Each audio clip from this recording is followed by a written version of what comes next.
ಪ್ರತಿದಿನ ಸಂಜೆ 6:30ಕ್ಕೆ ನೀರಲು ಜೊತೆಯಲ್ಲಿ ಧಾರಾವಾಹಿ ಸಾಕಷ್ಟು ಮನರಂಜನೆಯನ್ನು ಕನ್ನಡ ಕಿರುತೆರೆ ವೀಕ್ಷಕರನ್ನು ಎಂಟರ್ಟೈನ್ ಮಾಡ್ತಾ ಇದೆ. ಊರ್ಮಿಳಾ ಪಾತ್ರಧಾರಿಯಾಗಿ ಕನ್ನಡ ಕಿರುತೆರೆ ವೀಕ್ಷಕರನ್ನು ರಜನಿ ಮೇಡಮ್ ಅವರು ಸಖತ್ತಾಗಿ ಆರ್ಭಟವನ್ನು ಮಾಡ್ತಾ ಇದ್ದಾರೆ. ಊರ್ಮಿಳಾ ಪಾತ್ರದ ಬಗ್ಗೆ ಆಗಿರ್ಬೋದು, ಅವರ ಕ್ಯಾರೆಕ್ಟರೈಸೇಷನ್ ಯಾವ ಥರ ಮೂಡ್ ಬರ್ತಾ ಇದೆ, ಮುಂದಿನ ದಿನಗಳಲ್ಲಿ ಯಾವ ರೀತಿ ಎಕ್ಸ್ಪೆಕ್ಟೇಷನ್ಸನ್ನು ಇಟ್ಕೋಬೋದು, ಒಂದಷ್ಟು ವಿಚಾರಗಳನ್ನು ನಾನು ಮಾತನಾಡಿಸ್ತಾ ಹೋಗ್ತೀನಿ. ಮೇಡಮ್ ನಮಸ್ತೆ, ಆ್ಯಂಡ್ ಹೇಗಿದ್ದೀರಾ? Super, thank you so much. First of all ಭಾಳ ದಿನಗಳ ನಂತರ ಸಿಕ್ಕಿದ್ದೀರಾ. ಸೊ ಯಾಕಂದರೆ ನಾವು ನಮ್ಮ ಸೀರಿಯಲ್ ಲಾಂಚ್ ಆದಾಗ ಮೀಟ್ ಮಾಡಿದ್ವಿ ಅನಿಸುತ್ತೆ ಮೇ ಬಿ. ನನ್ನ ಪಾತ್ರ ಆಬ್ವಿಯಸ್ಲಿ ಎಲ್ರಿಗೂ ಗೊತ್ತಿರೋ ಥರ ತುಂಬಾ ರಗಡಾಗಿದೆ. ಅಂದರೆ ಮೋಸ್ಟ್ ಆಫ್ ದ ಪೀಪಲ್ ತುಂಬ ಇಷ್ಟಪಡ್ತಿದ್ದಾರೆ ಈ ಕ್ಯಾರೆಕ್ಟರ್. ಅಂದರೆ ಆ ಪರ್ಫಾಮೆನ್ಸ್ ವೈಸ್ ಇರ್ಬೋದು, ಡಿಫ್ರೆಂಟ್ ಶೇಡ್ಸ್ ಇದೆ. ಒಂದೇ ಒಂದು ಲೆಂತಲ್ಲಿ ಹೋಗ್ತಾ ಇಲ್ಲ, ವೇವ್ಸು ಚೇಂಜ್ ಆಗ್ತಾಯಿದೆ. ಸೊ ಹಾಗಾಗಿ ತುಂಬ ಜನ ಇಷ್ಟಪಡ್ತಿದ್ದಾರೆ ಈ ಕ್ಯಾರೆಕ್ಟ್ರು. ಸೊ ನನಗೆಲ್ಲೇ ಹೋದ್ರೂ ಸಾಕಷ್ಟು ಜನ ಅದನ್ನೇ ಹೇಳ್ತಿದ್ದಾರೆ, ಊರ್ಮಿಳಾ ಕ್ಯಾರೆಕ್ಟ್ರು ತುಂಬ ಚೆನ್ನಾಗಿ ಬರ್ತಾಯಿದೆ ಅಂತ.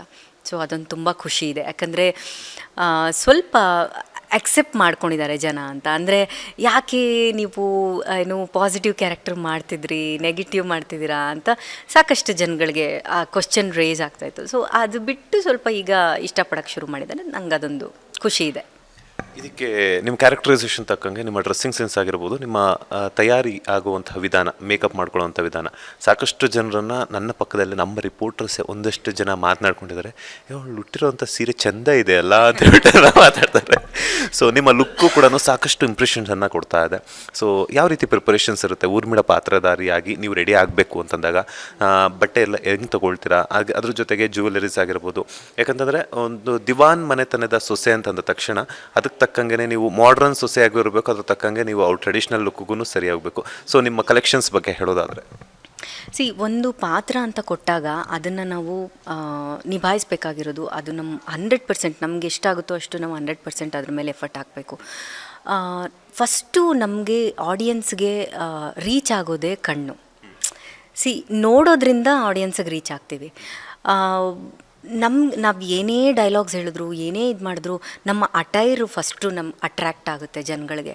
ಸೊ ಆ ಅಟೈರಲ್ಲಿ ನಾವು ಯಾವಾಗ ನಾವು ಮನಸ್ಸನ್ನು ಗೆಲ್ತೀವಿ, ಯೂಶಲಿ ಹೆಣ್ಮಕ್ಳು ನೋಡೋದೇ ಏನು ಒಡವೆ ಹಾಕಿದ್ದಾರೆ, ಯಾವ ಸೀರೆ ಉಟ್ಟಿದ್ದಾರೆ, ನೀವು ನಂಬಲ್ಲ, ಇವತ್ತಿಗೂ ಯಾವುದೇ ಒಂದು ಇನ್ಸ್ಟಾಗ್ರಾಮಲ್ಲಿ ಒಂದೇ ಒಂದು ಪೋಸ್ಟು ಹಾಕಿದ್ರೂ ಅದರಲ್ಲಿರುವಂಥ ಅಂದರೆ ನಾವು ವಿಷಯ ಏನು ಹಾಕಿರ್ತೀವಿ ಅದನ್ನು ಬಿಟ್ಬಿಡ್ತಾರೆ. ನಿಮ್ಮ ಕಾಸ್ಟ್ಯೂಮ್ ಲಿಂಕ್ ಕಳಿಸಿ, ನಿಮ್ಮ ಡ್ರೆಸ್ ಲಿಂಕ್ ಕಳಿಸಿ ಅಂತಾರೆ. ನಾನು ಯೋಚನೆ ಮಾಡ್ತಿರ್ತೀನಿ, ಅಯ್ಯೋ ವಿಷಯ ಇದೆ, ಇದು ಬಿಟ್ಬಿಟ್ಟು ಡ್ರೆಸ್ ಲಿಂಕ್ ಕಳಿಸಿ ಅಂತಾರಲ್ಲ ಅಂತ. ಸೊ ಆ ಥರ ಹೆಣ್ಮಕ್ಳಿಗೆ ಇಷ್ಟ ಆಗುವಂಥದ್ದೇ ಒಡವೆ, ಸ್ಯಾರೀಸು. ಸೊ ಅದ್ರ ಮೇಲೆ ನಾನು ತುಂಬ ವರ್ಕ್ ಮಾಡ್ತೀನಿ. ಆಮೇಲೆ ನನಗೆ ಯಾರೋ ಡಿಸೈನರ್ ಅಂತ ಇಲ್ಲ, ಏನಿಲ್ಲ. ಸೊ ನಾನು ಪರ್ಸ್ನಲಿ ನಾನೇ ನನಗೆ ಡಿಸೈನರು. ಸೊ ಯಾವ್ದು ಹಾಕ್ಕೊಂಡಾಗ ನಾನು ಚೆನ್ನಾಗಿ ಕಾಣಿಸ್ತೀನಿ ಅನ್ನೋದು ನನಗೊಂದು ಆ ಲುಕ್, ಫೈನಲ್ ಲುಕ್ ಗೊತ್ತಿದೆ ನನಗೆ.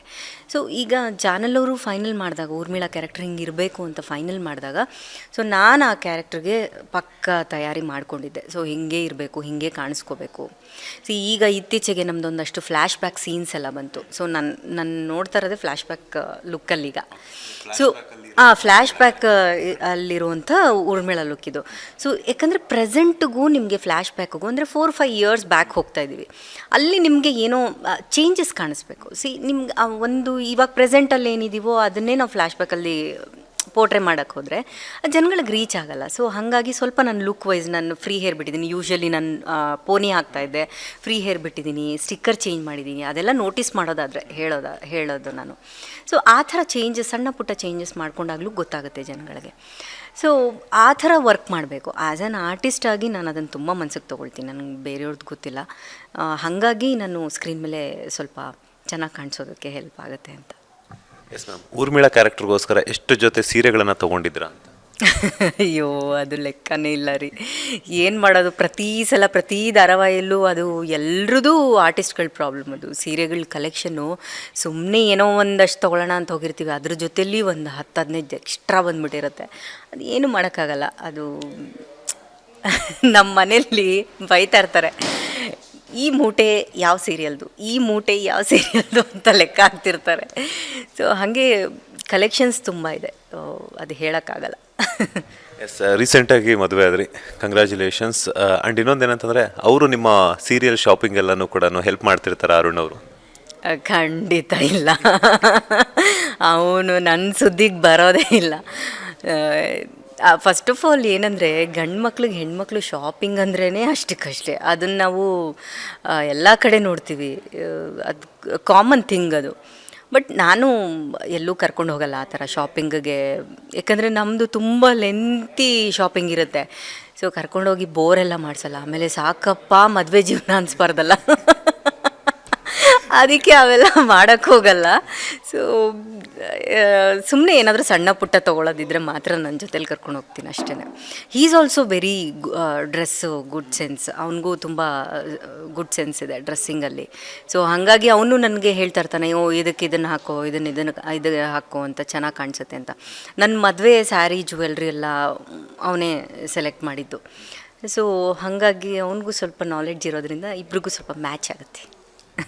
ಹೀಗೆ ಹೇಳ್ತಿದ್ರೆ ನೀವು ಮದುವೆ ಮತ್ತು ಜ್ಯುವೆಲರೀಸ್ ಎಲ್ಲನೂ ಬೇಕಾಗಿರುವಂತಹ ಒಂದು ಡ್ರೆಸ್ ಆಗಿರ್ಬೋದು, ಜ್ಯುವೆಲರೀಸ್ ಆಗಿರ್ಬೋದು ಅವರೇ ಸೆಲೆಕ್ಷನ್ ಮಾಡಿದ್ದು ಅಂತ ಹೇಳ್ಬಿಟ್ಟು, ಸಾಕಷ್ಟು ವರ್ಷಗಳ ಕಾಲ ಗೆಳೆತನವನ್ನು ಹೊಂದಿದ್ದಂಥವ್ರು ಸಡನ್ನಾಗಿ ಮದುವೆ ಆಗೋದ್ರ ಮೂಲಕ ಒಂದು ಅದಕ್ಕಿಂತ ಮುಂಚೆ ಗಾಸಿಪ್ಸ್ ಅಂತೂ ಬಂದಿದ್ದು ನಿಜ, ಬಟ್ ಎಲ್ಲೂ ಕೂಡ ಹೇಳ್ಕೊಂಡಿರಲಿಲ್ಲ.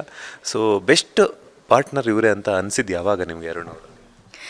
ಒಂದು ದೊಡ್ಡೋರು ಒಂದು ಮಾತು ಹೇಳ್ತಾರೆ, ಯಾವುದೇ ಒಂದು ವಿಚಾರ ಆಗಲಿ ನಾವು ಅದು ಪೂರ್ತಿ ಆಗೋವರೆಗೂ ಎಲ್ಲೂ ಹೇಳ್ಕೋಬಾರ್ದು, ಅದು ಆಗಲ್ಲ, ಫುಲ್ಫಿಲ್ ಆಗಲ್ಲ ಅನ್ನೋದೊಂದು ವಾಡಿಕೆ ಇದೆ.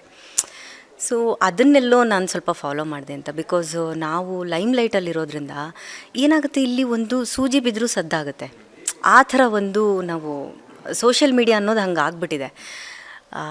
ಹಾಗಾಗಿ ಬೇಡ ಅಂತ ನಾವು ಅದನ್ನು ಹೈಡ್ ಮಾಡಿದ್ವಿ ಹೊರತು, ಇನ್ನೂ ನಮಗೆ ಕ್ಲಾರಿಟಿ ಇರಲಿಲ್ಲ ಏನು ಮಾಡ್ಬೋದು, ಇದು ಮುಂದಕ್ಕೆ ತೊಗೊಂಡು ಹೋಗ್ಬೋದಾ ಈ ರಿಲೇಷನ್ಶಿಪ್ಪು ಇಲ್ವಾ ಅನ್ನೋದು ನಮಗೆ ಕ್ಲಾರಿಟಿ ಇರಲಿಲ್ಲ. ಸೊ ಸಡನ್ನಾಗಿ ಏನಾಯಿತು, ಸುಮ್ಮನೆ ಹಿಂಗೆ ಕೂತ್ಕೊಂಡು ಮಾತುಕತೆ ಆಯಿತು ಮನೇಲಿ, ಅವ್ರ ಮನೇಲಿ ಮಾತುಕತೆ ಆಯಿತು, ಇನ್ನೂ ಎಷ್ಟು ದಿನ ಅಂತ ಹಿಂಗೆ ಓಡಾಡ್ತೀರಾ, ಮಾಡ್ಕೊಳ್ಳಿ ಅಂದರು. ಸರಿ ಓಕೆ ಫೈನ್ ಅಂತ ಅದು ಹಾಗೆ ಒಂದು ಡೇಟ್ ಫಿಕ್ಸ್ ಆಯಿತು, ಮಾಡ್ಕೊಂಬಿಟ್ವಿ. ಸೊ ಅದು ಏನೋ ಹೇಳ್ತಾರಲ್ಲ ಋಣಾನುಬಂಧ ರೂಪೇಣ ಅಂತ. ಸೊ ಅದಕ್ಕೆಲ್ಲ ಟೈಮ್ ಬರಬೇಕಷ್ಟೇ. ನಾವು ಏನೇ ಮಾಡಿದ್ರೂ ಆ ಟೈಮ್ ಅನ್ನೋದೊಂದು ಕೂಡಿ ಬರಬೇಕು. ಆ ಟೈಮ್ ಕೂಡಿ ಬಂತು ಆಯಿತು ಅಷ್ಟೇ, ಅದನ್ನೇನೋ ಮುಚ್ಚಿಟ್ಕೋಬೇಕು ಮತ್ತೊಂದು ಅನ್ನೋದೇನಿರಲಿಲ್ಲ. ಸೊ ನಾವು ಒಂದು 7 ಇಯರ್ಸ್ ಫ್ರೆಂಡ್ಸ್, ನಮಗೆ ಆ ಥರದ್ದೇನು ಥಾಟ್ಸ್ ಇರಲಿಲ್ಲ, ಮದುವೆ ಆಗಬೇಕು ಅನ್ನೋದೆಲ್ಲ ಏನಿರಲಿಲ್ಲ. ಒಂದು ಮೋಸ್ಟ್ ಪ್ರಾಬ್ಲಿ ಒಂದು 5 ಇಯರ್ಸ್ ಬ್ಯಾಕ್ ಅನಿಸುತ್ತೆ. ಸೊ ಸ್ವಲ್ಪ ಮಾತುಕತೆ ಆಗಿತ್ತು ಅದ್ರ ಬಗ್ಗೆ. ಬಟ್ ಬೇಡ, ಇನ್ನೊಂದು ಸ್ವಲ್ಪ ದಿನ ನಾವು ಜೊತೇಲಿ, ಇವಾಗ ನಾವು ಜೊತೇಲಿರೋದಕ್ಕೂ ದೂರ ಇರೋದಕ್ಕೂ ತುಂಬ ಡಿಫ್ರೆನ್ಸ್ ಇದೆ. ಅದು ಎಲ್ರಿಗೂ ಎಕ್ಸ್ಪೀರಿಯನ್ಸ್ ಆಗಿರುತ್ತೆ. ಈಗ ಒಂದೇ ಮನೇಲಿರೋದಕ್ಕೂ, ಯಾಕಂದರೆ ಸಾಕಷ್ಟು ಜನ ಅದನ್ನು ಹೇಳ್ಕೊಂಡು ಇದ್ದಾರೆ, ಒಂದೇ ಮನೆಯಲ್ಲಿ ಆ ಸೋಲ್ಮೇಟ್ಸ್ಗಳು ವಾಸ ಮಾಡೋದಕ್ಕೂ ದೂರ ಇದ್ದು ಆ ಫೀಲ್ ಮಾಡೋದಕ್ಕೂ ತುಂಬ ಡಿಫ್ರೆನ್ಸ್ ಇದೆ. ಆ ಥರ ಆಗಿಯೇ ಸಾಕಷ್ಟು ಜನ ದೂರನೂ ಆಗಿದ್ದಾರೆ, ಹತ್ತಿರನೂ ಆಗಿದ್ದಾರೆ. ಸೊ ಹಾಗಾಗಿ ನಮ್ಮ ಒಂದು ಗೆಳೆತನ ಅಲ್ಲಿಂದ ಸ್ಟಾರ್ಟಾಗಿ ಟೈಮ್ ತೊಗೊಂಡ್ವಿ ನಾವು. ಟೈಮ್ ತೊಗೊಂಡು ಯಾವತ್ತೋ ಒಂದು ಮುಂದೆ ಹೋಗಿ ಏನೋ ಕೆಟ್ಟದಾಗೋದಕ್ಕಿಂತ, ಕೆಟ್ಟದಾದರೆ ಮುಂಚೆನೇ ಆಗಲಿ, 4 ಜನದ ಬಾಯಿಗೆ ಬೀಳೋದು ಬೇಡ ಅನ್ನೋ ಒಂದು ಇಂಟೆನ್ಷನ್ನಿಂದ ನಾವು ಟೈಮ್ ತೊಗೊಂಡು ಮಾಡ್ಕೊಂಡ್ವಿ. ಬಿಟ್ಟರೆ ಈ ಬೇರೆ ಇನ್ನೇನು ಮುಚ್ಚಿಡಬೇಕು ಆ ಥರ ಏನು ಇಂಟೆನ್ಷನ್ನಿಂದ ಮಾಡಿದ್ದಲ್ಲ. ಲೇಟೆಸ್ಟ್ ಹಾಗೂ ಇಂಟ್ರೆಸ್ಟಿಂಗ್ ಸುದ್ದಿಗಳಿಗಾಗಿ ಬಾಸ್ ಟಿವಿ ಕನ್ನಡ ಚಾನೆಲ್ನ ಸಬ್ಸ್ಕ್ರೈಬ್ ಮಾಡಿ, ಹಾಗೆಯೇ ಬೆಲ್ ಐಕಾನ್ ಪ್ರೆಸ್ ಮಾಡಿ. ಇದರ ಜೊತೆಗೆ ಫೇಸ್ಬುಕ್, ಇನ್ಸ್ಟಾಗ್ರಾಮ್, ಎಕ್ಸ್ನಲ್ಲೂ ಮಿಸ್ ಮಾಡದೆ ಫಾಲೋ ಮಾಡಿ.